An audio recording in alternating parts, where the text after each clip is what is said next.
This week on Game Plan with Dave Shore, I am joined by a very, very special guest. I spent too many media markets in my career, and in each and every one of them, I can name one or two people that later on I say I was blessed to have been around. And Mike Rhyner is one of those from the market of Dallas, Texas. Mike's been around the game a long time. Rhyner, it's good to see you, man. You too, Dave. Been a long time. Yeah, Mike, you really kind of changed the format that I spent so many years in sports talk radio by defining it in a very unique way when you were part of the start of the Ticket. Many people watching this from other areas of the country may even know the Ticket just because you can catch things on the internet. Why did you want to do sports talk back in the 90s a different way, Mike? Two reasons. Number one, I thought that if there was a different face for sports talk to show out there, it needed to. And number two, at that particular time, and this is just one of those cosmic confluences, I guess. At that particular time, I happened to be around several guys that I thought could do that and could bring a new dynamic to it. And as things turned out, that's what we did. I brought those guys on board and off we went, and fortunately, people took to it. The part where I came in is we were part of someone that had to come in and try to put together a plan to compete against you guys in the Ticket. And sometimes when you start something new, Mike, as you well know, you're trying to find where could our lane be. You guys were one of the most interesting ones to investigate and try to prepare against because you had the most loyal audience who did it not by a scientific way. They just were fans. Yeah. And that loyalty is a hard thing to compete against, and it made it a real challenge. And it was something that all of us just gave a lot of respect to you guys, that you had kind of set yourself with a fan base that you kept. Time spent listening was not a challenge for you.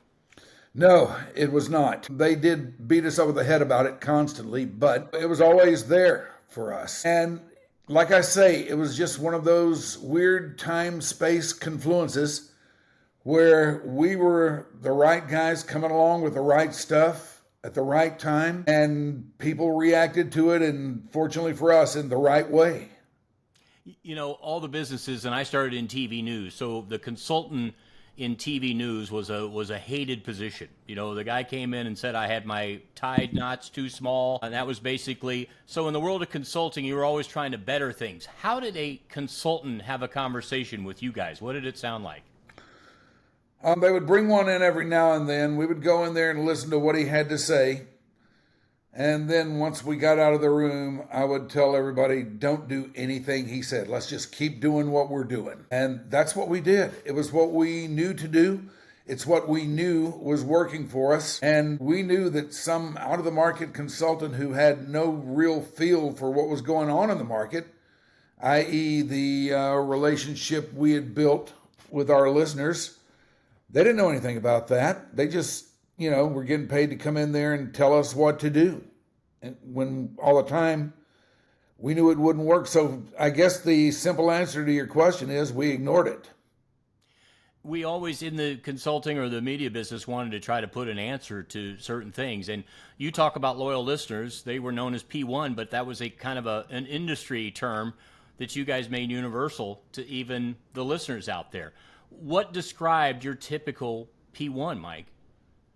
Our typical P1 is probably the strongest P1s are exactly the definition of the P1 in the radio jargon. A P1 for any station is a person who, if their radio is on, they're listening to that station, that particular station. Yeah.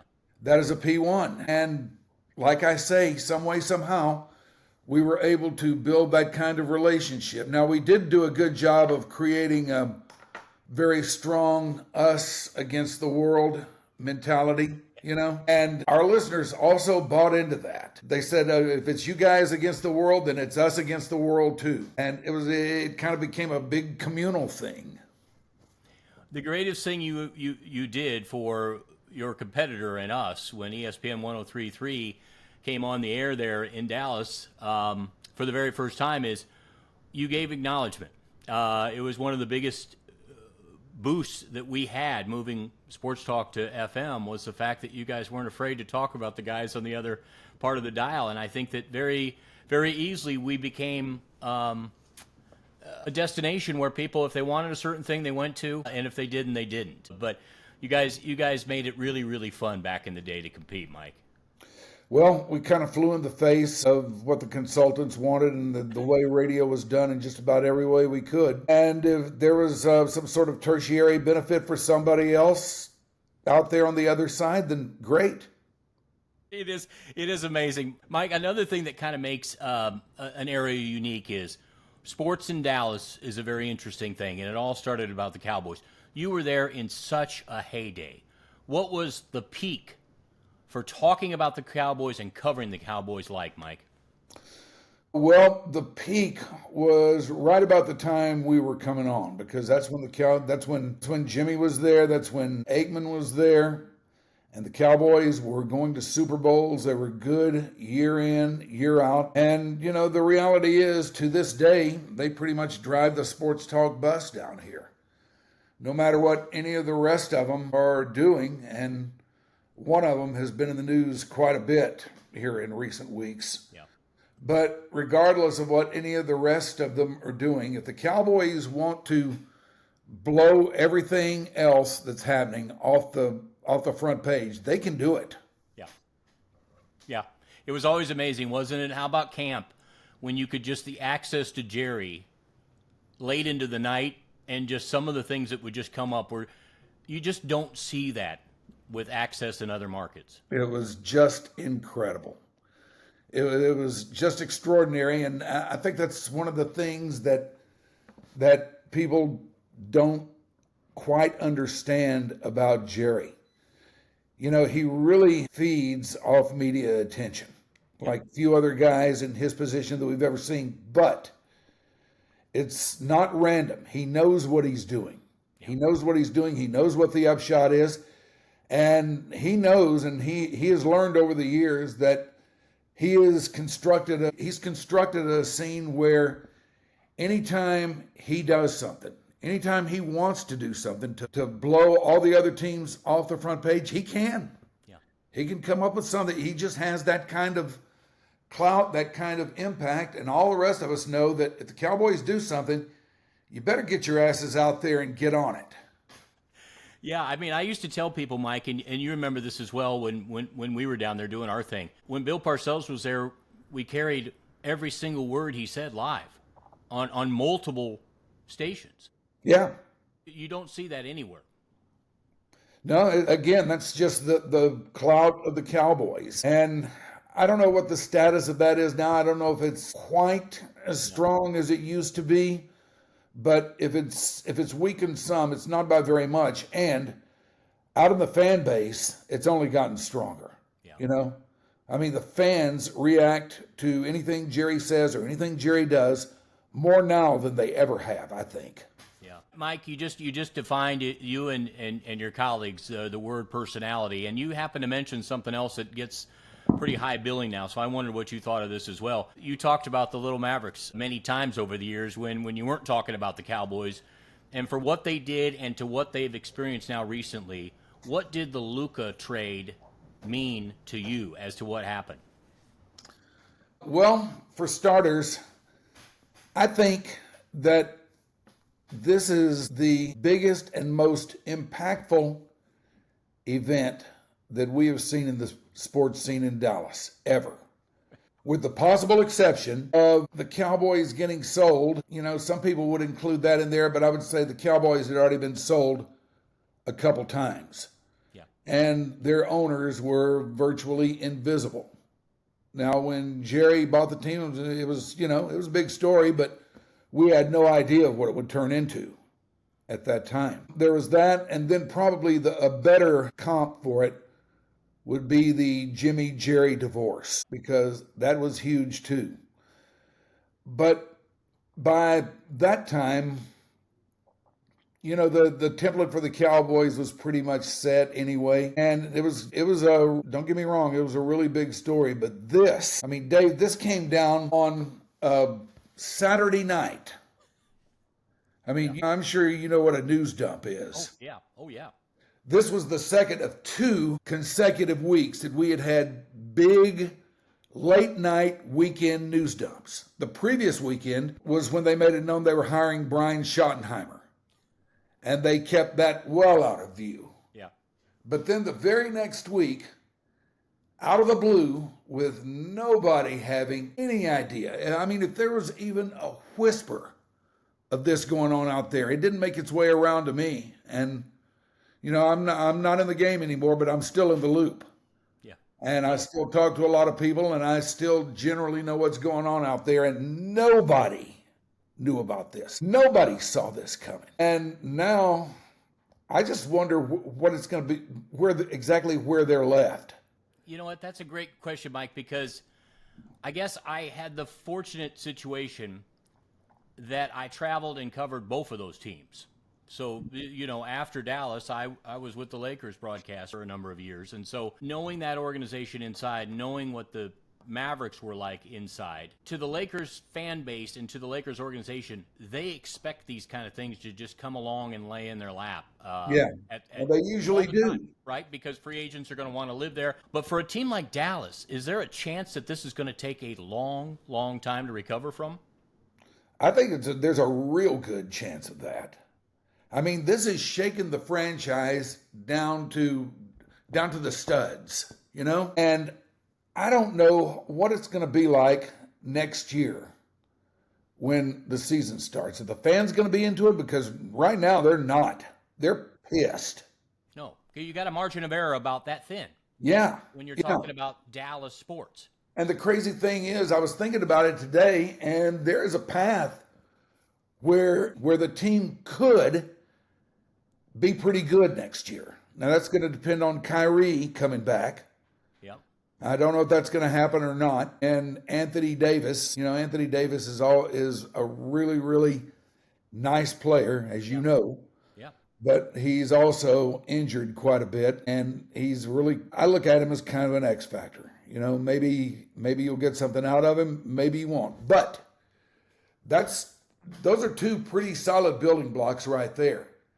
And they came up with a few, you know, nice worker bees and surrounding players this year. So the reality is that it might not be horrible next year.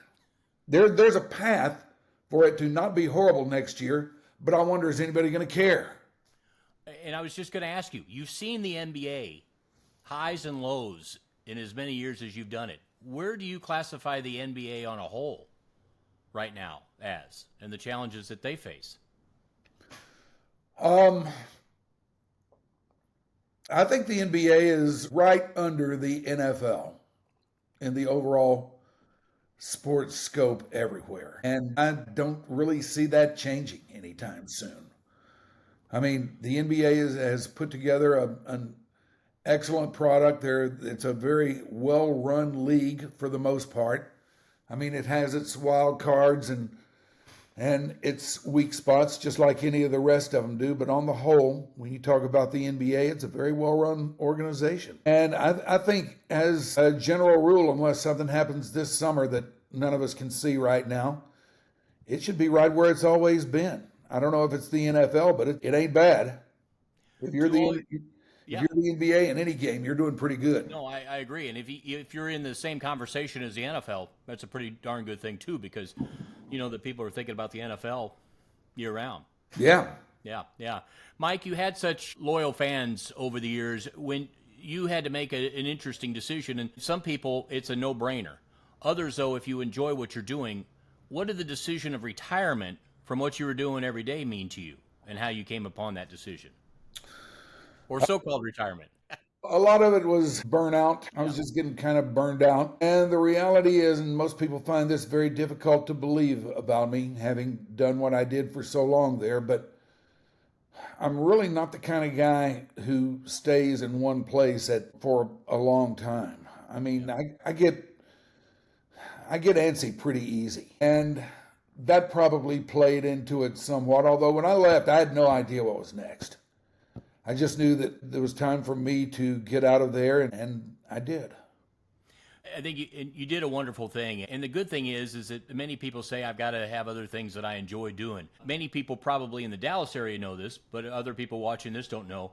You have a special love for music. How much has music meant to your life and what you've done?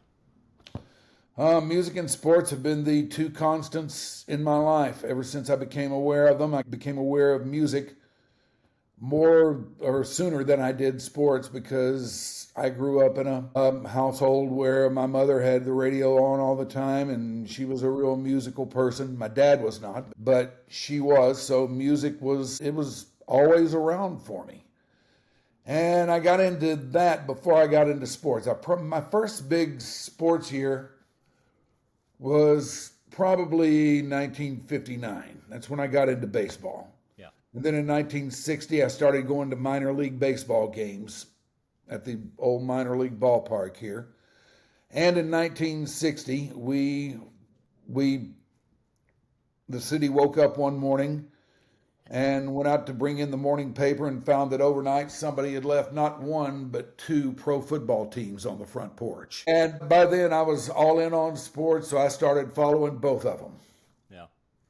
So I do try to follow you now. Still playing the music, right? How regularly, and what do you enjoy about it right now? We play probably about, 20, 25 dates a year these days. The pandemic hit us kind of hard. And a lot of the gigs that used to be there for us were no longer there, but we've stayed after it. We have about 4 or 5 venues that we hit 4 times a year, and that keeps us going. And we'll take an outlier will come up every now and then. We'll do that too. So if there was a snapshot of era in music, in rock, and a couple of artists of that era that were impactful to you, who was it? Well, I came along at a time where anybody who's going to answer that question has to start with the Beatles. Yeah. Because when they came along, I was 13 or 14, very old enough to be very aware of what was going on and just what a scene it was causing.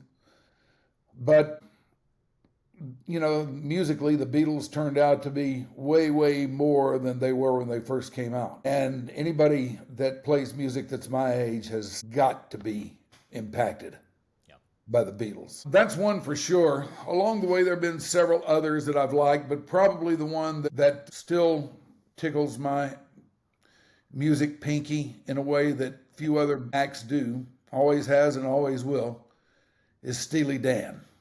What a great one. Yeah. Those are probably the 2 big ones for me. Yeah. No, and any one that you could say, I would say, oh, me too. Now, I'll throw in a few extras like Triumph, listening to them in college, a Canadian band. And, I'm the same way as you are, Mike, but not as gifted. Were you a play-by-ear guy? Yeah, pretty much. I could listen to a record and tell you pretty much what was going on in there. And just kind of learned it from that. Never really had many lessons or anything like that. I played drums for a real long time, but now I'm switched to guitar. A couple more things that I want to throw at you. What did the emergence of social media mean to what we did, Mike, and especially what you did in the heyday of sports talk radio? Was it a good thing or a bad thing? Probably a good bit of both. It took me, and it took, I think, most of us at the ticket a real long time to come to terms with social media, what it was and what it could be. And for most of my time up there, I used it personally and everything like that, because that's how I would, get word on Sure. the band's shows out there. But I think most of us at the time we were almost afraid of it. We were kind of fearful of it. Did you go through that? Yeah, I think we all did. And now I look, and the old gray wolf, he's on TikTok. Would you have ever thought? All right. Let me clear up one thing. Okay. I'm on TikTok because in the podcast realm, you kind of have to be on all this stuff. Okay. But I don't have any earthly idea, Dave, how to use TikTok. And anything that you see coming from me on TikTok, it was put there by somebody else, not me. I think I worked with a lot of what I would call old school guys. I remember Our friend Chuck Cooper's team. Oh, yeah. Coop, you could not have talked into fantasy football for anything, right? He was one of those guys, he was not going to talk fantasy sports, and just like a lot of guys. So, there was some talent that I had over the years where we had to drag them pretty slowly into the world of social media. Yeah, it was a slow roll for me too, but now in the podcast realm, like I say, that's how you get your stuff out there. Yeah. Yeah. You got to learn how to like and how to share and how to do all this stuff now that stuff I'm only now getting the hang of. Yeah. I didn't know what that was. I didn't do it back in the day. Yeah. The funny thing is, Mike, and we've been talking, we talked about the success of the ticket, and that was a different philosophy that didn't work for a lot, or wasn't going to be attempted, because if you can't do it well, you're not going to attempt to do it. Yeah. By a lot of markets out there. My talent in Los Angeles and then later in Detroit and there in Dallas would remember that I preached a lot that if you're a regular host, there is what I called hope and fear. Every day, and especially in Dallas, Los Angeles, we had kind of the same thing as well. There's that combination of hope and fear. You're either 0-0 or it's the worst season ever. But It's funny how the fans, and if you play to that as a host, I always thought that guys could be very compelling because, as you well know, Mike, you can't be a host and just not have an opinion, right? And that's what I always appreciate about you guys is, even as a competitor, if there was something that happened in Dallas, I wonder what Mike thinks. And I would tune in, as I was driving around or coming back from Cowboys practice facility or something, because you have to have that kind of like Rush Limbaugh, right, Mike, where half the people loved him, half hated him, but the polarizing part is what kept listeners coming back. Yeah, and if you're going to do this, you cannot be afraid to be polarizing, Exactly. I mean, it's part of the deal. Not everybody is going to like you, and you got to get your head around that. And I always like to play with those who didn't like me, Yep. If somebody would call in and make it known right up front that they didn't like me, I'd just tease them, Yeah. I would just tease them or just give it back to them. Yeah. No, I remember that exactly. And you guys weren't big on you did interviews, but it wasn't that you needed interviews because you were guys having a great conversation. But for polarizing figures in Dallas, if you had the chance, or who was the interview that you enjoyed the most? Who was the most captivating front office or player that you enjoyed in Dallas? Because they've had some characters there. Oh, they have had some characters. Gosh, there have been a lot of them. I'll tell you one guy that I really did enjoy. Like back then, you would get a Cowboy and have him on every week after games and stuff. We had Darren Woodson on at a very young stage of his career. He wasn't very media savvy or anything like that. But one year we decided to make him our guy, and he was for about 5 or 6 years. And I would talk to him, off the air quite frequently about how he'd been or how he'd done. I mean, like, he would call me and say, "How did I do today?" And I would tell him. And over time, I saw him get the hang of it, and I saw him take to some of the things I was telling him that he should do, you know? And now Darren Woodson's as media savvy as anybody you'll find out there. Yeah, yeah. I really enjoyed the time with him. Rusty Greer was another guy like that when he was with the Rangers. Boy, he was our guy. And when he started doing it with us, he hadn't done very much, but we just sort of let him through it, Just go with us, follow us, and go along. Don't be afraid to show a little personality, and you'll be okay here. And he got the hang of that. So it was neat watching those guys develop a little bit of media savviness, watch. Yeah, yeah. And you know what? I was introduced to some of the guys because of other shows on your station. I remember when Gabe Kapler was a regular on one of you guys' shows earlier in the day back then. And I told Gabe, being his friend later on, even during his managerial days, that really his ability to talk to the fan base and to the media was really what made him quite personable. But some guys have gotten that over the years, and it's helped them as an analyst. Dallas has had some big analysts. What do you think of the guys that you used to cover as a player? Aikman, listening to him, Romo. Yeah. What do you think of them as analysts? I think they're great. I love both of them. They're very different. Yeah. You know, Aikman's a little bit more of a straight ahead guy. He doesn't really like to show personality too much, although he does have one. Yeah. Whereas Romo is just kind of off the hip, off the cuff, let it fly. Whatever he's thinking right then is what he goes with. And I think it's been really neat to watch both of those guys develop in that way. Yeah.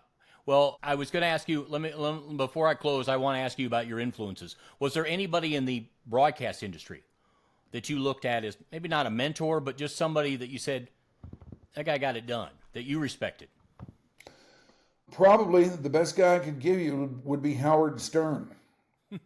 Because at the time, about the time we started the ticket, maybe it was a few years before that actually, but Howard Stern had come into the market in Dallas. Yeah. And he showed me a way to do radio that I'd always kind of thought it could be done, but I hadn't given it too much thought. I'd never really put all the pieces together, but I thought that there was a way to do radio kind of like he did it and be successful at it. And as things turned out, that's what he was. That's what he was. That's what he did. And he really influenced me. Once I started doing it, after listening to him do it for a few years, there are a lot of things that he did that I tried to pretty much steal. Well, the reason why I call this the game plan is because everybody has a lesson, and business people love sports people, and sports people love business lessons as well. So, Mike, as we conclude, a takeaway, when you were part of the success of starting the ticket, what was something that happened that if that wouldn't have happened early on, you guys would have never made it? Was there a defining moment that, whether just all things fell together, that one moment that stood out in your head that was either the corner turner? Yeah. It was either make or break. Radio stations go through a lot of ownership changes.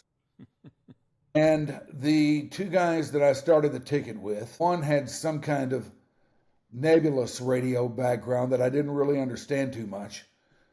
The other had never been in it. And if there were two guys who were ever meant not to work with each other, it was those two. And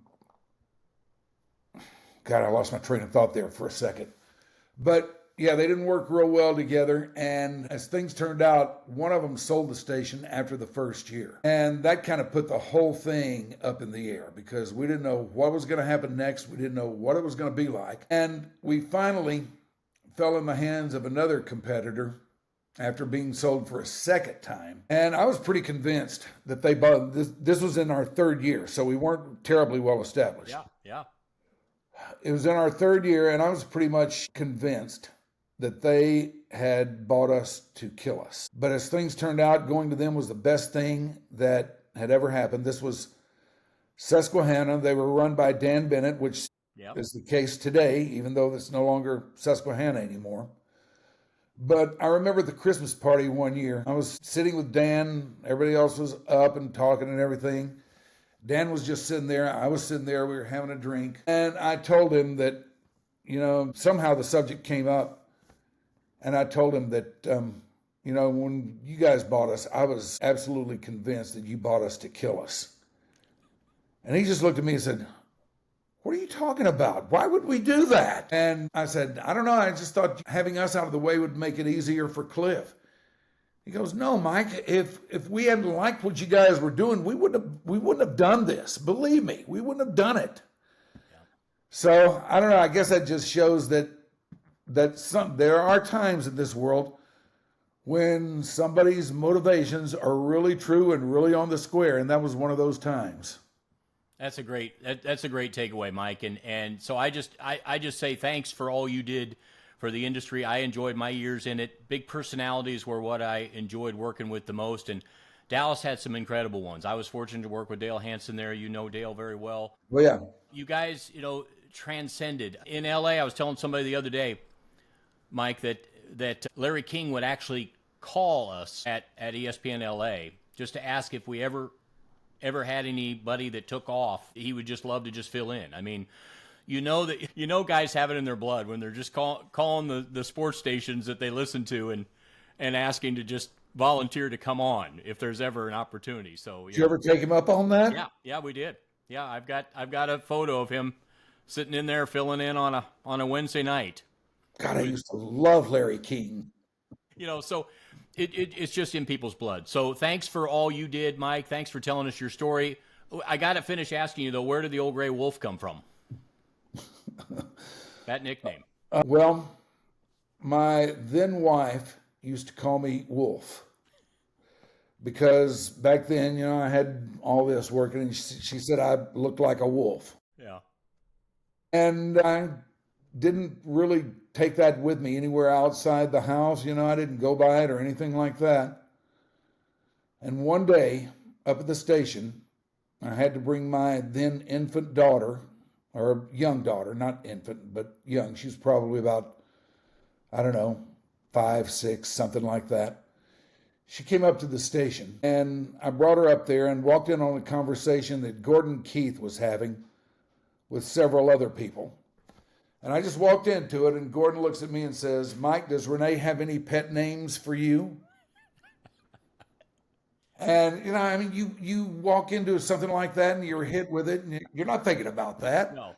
So I thought about it for a second. I thought, no, I don't think so. And my daughter said, yes, she does too. Mommy calls you Wolf. And he took that, he ran with it, and old and gray just got added on along the way. And for a long time, I didn't know whether I liked it or not. But now, after a certain point, you can't fight it, So just embrace it. Well, keep making content, Mike. It's been great catching up with you. And once again, thanks for all you've done. Dave, I really enjoyed getting to know you when you were here in the market. I wish you very well, my friend, and anytime you want me back, you know where I am.